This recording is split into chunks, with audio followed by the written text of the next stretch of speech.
Ces fouilles sur le site de Tiaroy exigées par le Premier ministre sénégalais Ousmane Sonko pour identifier de potentielles fosses communes où pourraient avoir été enterrés des tirailleurs tués par l'armée française lors du massacre du 1er décembre 1944.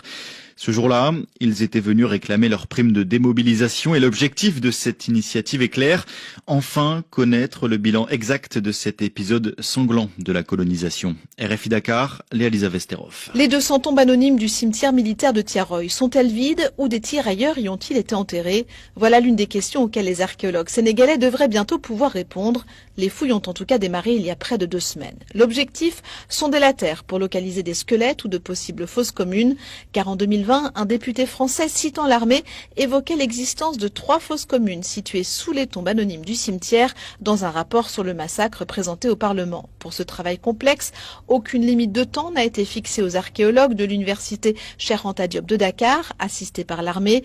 Les résultats de leur investigation seront consignés dans un livret blanc qui doit être remis au président Bassirou Diomaye Faye dans les prochaines semaines. Ils resteront secrets d'ici là. Plus de 80 ans après les faits, l'espoir est grand de réussir à lever le voile sur le nombre exact de tirailleurs fusillés ce 1er décembre 1944, puisqu'à ce jour, les archives de l'armée française parlent toujours de 35 morts, alors que plusieurs historiens les estiment à plus de 350. Léa-Lisa Vesterhoff, Dakar, RFI.